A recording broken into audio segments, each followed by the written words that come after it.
now. This is our financial statement for the latest quarter. We are a company on track to do a little better than $5.2 billion in revenues this year.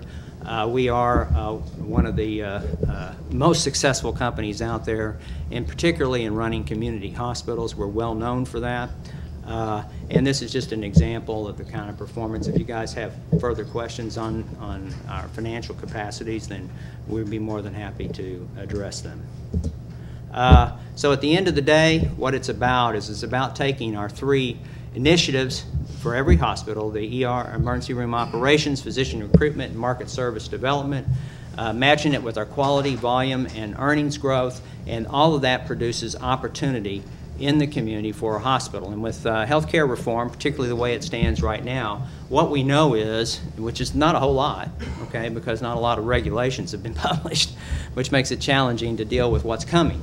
However, the reality is that we know right now for sure that net revenue per procedure is going down for the next 3 years. So how do you overcome that? You overcome it with growth.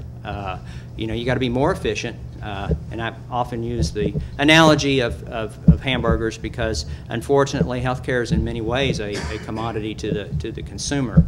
But the reality is that we've got to be more efficient in delivering that service and internally grow the operations through the 3 initiatives that we show there in order to stay on the forefront of healthcare and the growth in technology that is out there. So without further ado, I'll introduce Josh Putter, our division vice president. Well, good morning. Again, I want to thank y'all for coming, allowing us to present here. It's an honor. We think it's very exciting for me personally because I'm the operations guy, so it's part of my division. And I'm the one that would be responsible for, of course, I did the wrong button doing that. You saw on a slide previously 23 hospitals in Florida. I will tell you, I've been with health management for 16 years, and almost my entire career, except for 18 months, has been in Florida. So I'm very familiar with Florida. And all of my hospitals are, I call sort of the I-4 corridor south. So I'm very familiar with the regulatory issues in Florida. I'm very familiar with negotiating with managed care companies and using our leverage of having all the hospitals in Florida. And it really makes a difference when you can partner with a lot of hospitals in Florida. So we can work together, a lot of sister facilities. We can help each other have best practices. We can work towards sharing staff. And actually when equipment breaks down or things, we actually move equipment back and forth. So it's very good. So how are we going to work together? From the operations perspective, it's very important that we have an engaged board. The board is very important in setting strategic goals, working with hospital management, and working with the medical staff so that we can have a cohesive strategy and working together. Because if we're not working together in an open and honest dialogue, it tends to get pulled in different ways. And in my experience as a hospital CEO and also as a division president, we all need to be on the same page. We may not agree on which page we're going to get to, but we all need to be on the same page when we leave so we can work together in doing that. So what does a local board look like? And we start with our board. Local community leaders and physician representatives and hospital management, the hospital CEO. Typically, we have between 9 and 13 board members, about 60% lay members, 40% physicians, and that can vary, 70-30, 50-50, but it's usually have some lay members and physicians so that we're all working together. So physicians can educate the lay members on the medical staff issues, and the lay members can talk to the physicians about here's the services we think we need in our community. We help establish a strategic direction. You know, it starts at the top, and working together, we execute that strategy. Oversight, compliance, I think everyone's heard, Joint Commission, CMS, state regulations, that's becoming more and more prevalent. We're seeing the state into our facilities more often. When you have a complaint, they come in and they also marry that with CMS. So it's all starting to really blend together. We make sure that we're the hospital staff is very involved, but the board is very involved to know what the hospital staff, what standards we're being held to. Quality of care, medical staff credentialing, very important that the board gives that oversight. Of course, the medical staff really credentials themselves, but the board has the ultimate authority and responsibility to give that final check off, make sure that we're doing our job. We work on operational objectives, which I think is the most fun part about being a board member and being in hospital operations, is making sure the strategies that we have set forth how are we going to do it? Why are we going to do it? What we're going to do with it? And we have board retreats. We have the board involved. We really want the board to be integrated, but at least working with the medical staff to make sure that we all know where we're going and what we're trying to achieve. Maybe we're adding a new service that may be new to the facility, and we need to make sure that everyone understands why we're adding that service and how we're going to do it. Capital needs, whether it's financial capital, whether it's human capital, we need to make sure that we're all on the same page. Community liaison, and then I work very closely with the board. I attend board meetings. I want to make sure that you know healthcare is delivered locally, but you have that company behind you, especially when it comes to capital needs and resources, so that when we work from a statewide collaborative model, that there's resources out there that we can all, I'm there, I'm here. And you'll see a lot of me. That's what I do. So what is our vision for Health Central and how are we going to work together? Again, we have a lot of state contracts when we're managed care contracting. Financially, we feel like we have a very powerful negotiating position.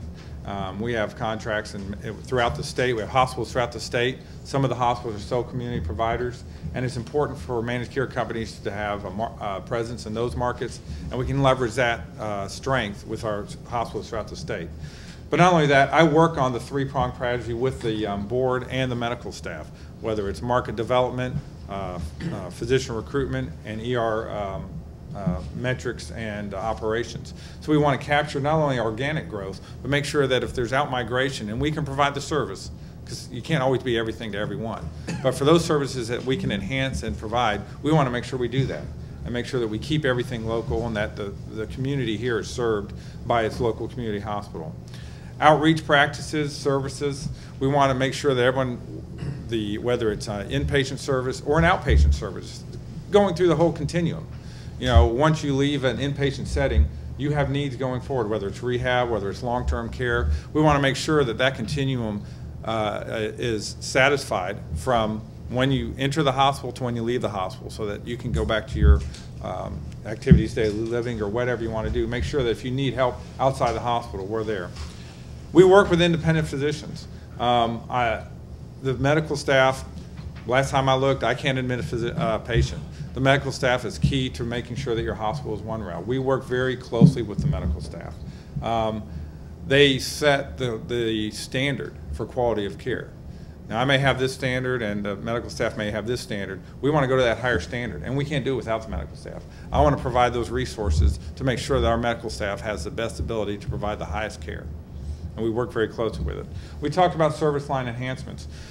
Cardiology is one of those service lines. You know, we look at cardiology as 4 different levels, and this is a little bit of detail, but from very basic to open heart. And you need to evaluate where you want to be, where you are in that continuum and where you want to be and what the resources you need to do it. We have plans for doing that. And by working with a larger organization, our 60 hospitals, we have best practices that we can work with. We feel like we have a good structure to getting you from one level to the next, or enhancing the level that you're at.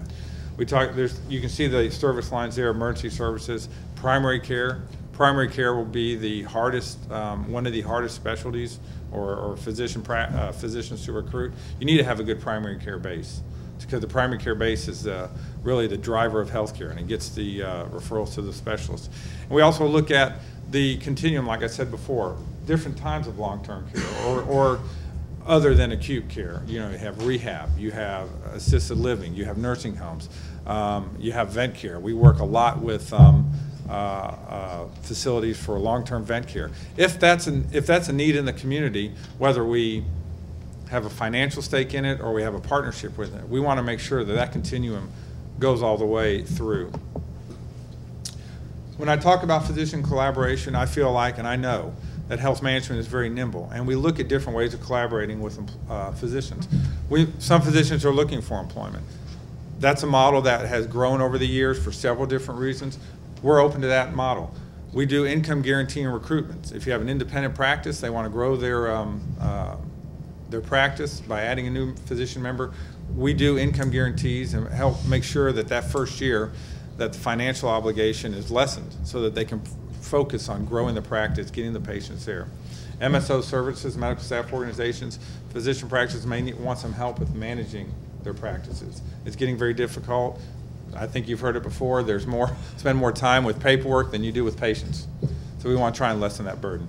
We work with the board to collaborate with physicians, I said before, and we have physician leadership councils. Physician leadership councils, we feel, are a very integral part of our strategy. You have the medical executive committee, which is the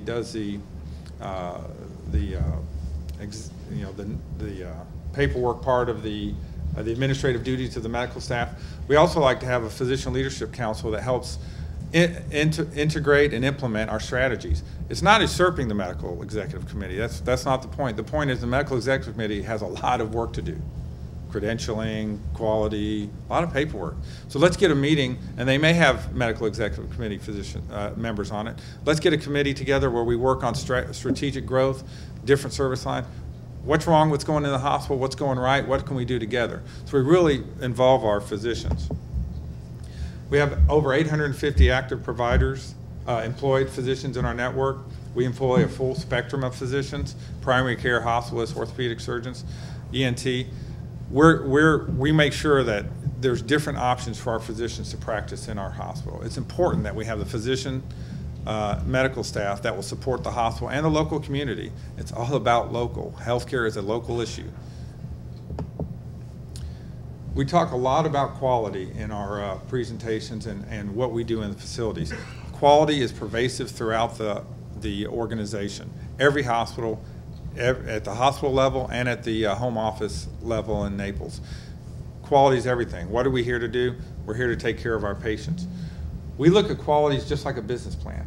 We set our goals. Everyone knows what their goals are, whether it's core measures, whether it's for patient satisfaction, whether it's for patient safety. We set our goals. We monitor. Have you ever heard the word, it's not what you expect, it's what you inspect? We monitor that monthly, and then we have quarterly operational calls that I'm personally involved in with every hospital.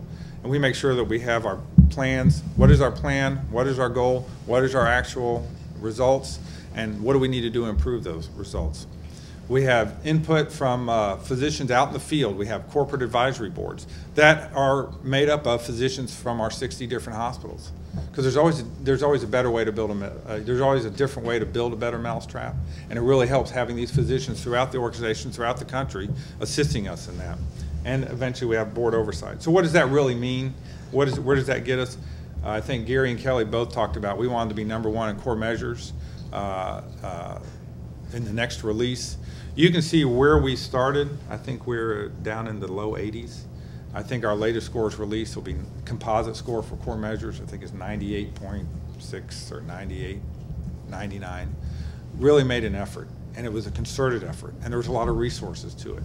And these are not publicly released data yet. This is June of 2010. We've actually ticked up 0.1. It's amazing when you get in these numbers. The 0.1, 0.2 makes a big difference, and it can't happen without a concerted effort.